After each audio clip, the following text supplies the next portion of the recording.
You ever hear about the White Witch of Rosal? Because if you haven't, you need to sit down for this one. Hi, my name is Claudette and I am your Jamaican Gypsy Granny. If you're new to the channel, welcome. And if you've been here before, welcome back. Annie was born Annie Patterson. When she was still a little girl, her father moved to Haiti to seek his fortune. Back in those days, Haiti was called Saint Domingue. It was a jewel of France's empire, a colony built entirely on the backs of enslaved people. By the time Annie was about 10, both her parents died from yellow fever. She was left with nobody. Nobody, that is, except her nanny. And this woman, she was no ordinary caregiver.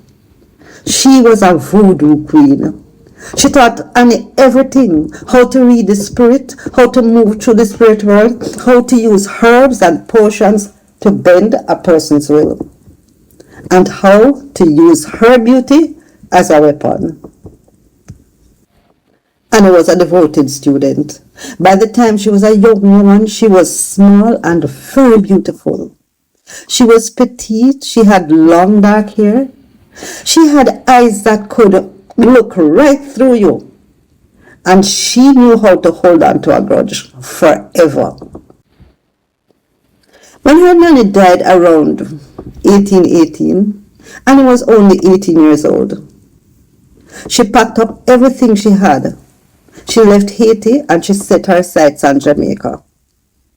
She wanted money. She wanted to be rich, she wanted power, and she already knew exactly how she was going to get both of them. She didn't have to wait long. Soon after she arrived in Jamaica, she met John Rose Farmer. He was heir to one of the most powerful estates on the island. He was an old rich man who was completely charmed by this woman. You see, Annie carried herself like she already owned everything, every room she entered, and he never stood a chance. They got married in 1820, and the moment Annie became his wife, she became mistress of Rose Hall Great House. So let me tell you a little bit about Rose Hall. Rose Hall is high on a hillside in St. James, just outside of Montego Bay. It had 3 stories of white Georgian stone with views of the Caribbean Sea stretching all the way to the horizon. They called it the Calendar House because it had 365 windows, 52 doors, and 12 bedrooms. It was built on a sugar plantation covering over 6,000 acres with more than 2,000 enslaved people working that land. And this is what Annie walked into when she married John Palmer. She now had what she wanted, and nothing was ever the same. For a little bit, Annie looked like she was satisfied. She had the house, the land, the money. She loved riding across the plantation on horseback. She loved standing on that second-floor balcony watching everything beneath her. But satisfaction never lasted long for Annie Palmer. After a while, she grew restless. She began taking enslaved men as lovers. And when she got tired of them, she didn't just leave. She killed them, one after another, after another. When her husband found out, he was so angry that he killed the last man she was dealing with. And then he turned on Annie and beat her with his riding crop. That was his first and the last mistake. The very next morning, John Palmer was found dead. Some say she gave him poison in him coffee. Others say she obeah him. Either way you take it, the man did dead. And now Annie was the owner of Rose Hall, all by herself. But even then she still wasn't satisfied. This only made her worse.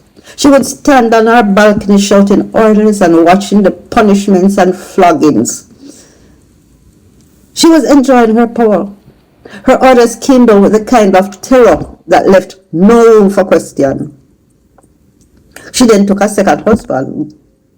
Him last a little bit longer, but not very long.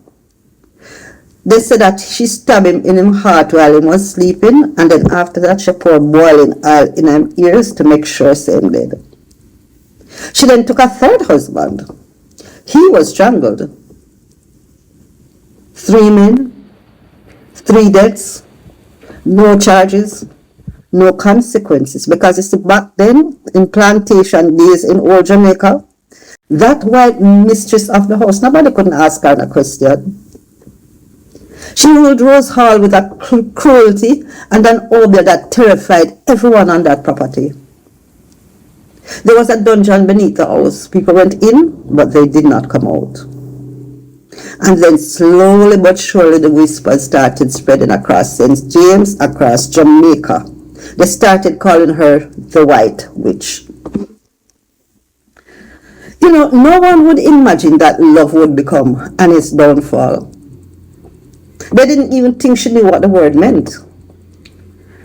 But you see, this young English bookkeeper arrived at Rose Hall. His name was Robert Rutherford. And Annie wanted him. And she was used to getting what she wanted. But Rutherford had already fallen in love with a young enslaved woman named Millicent. And Millicent happened to be the granddaughter of the most powerful overman in the district. His name was Taco. And he could not accept rejection. She could not accept that someone inside her own house had something that she couldn't take. So she did the only thing she knew how to do. She decided to get rid of Millicent. So soon after that, Millicent started get mager. She just started get sicky. The people said it was obia. It was a slow, merciless, unstoppable death. And Taco said, this time you mess with the wrong person. He decided he was going to take vengeance for his granddaughter. He would give Annie a taste of her own medicine. He used everything. He used physical force. He used obia. He used the same thing that Annie used to do to other people against her. She died in her own bedroom. Annie Palmer, the White Witch of Rose Hall, died in her bed around 1831. She was still a young woman. When the enslaved people found out about her death, they rejoiced. They had a party. And then buried her quickly underground in a tomb that was above the earth. They performed a voodoo ritual to seal her spirit so she don't come back out. But they didn't finish the ritual. And that is why the legend said she never went away. In the 1960s, an American businessman, John Rollins, fixed it up. And it is now one of Jamaica's most visited landmarks.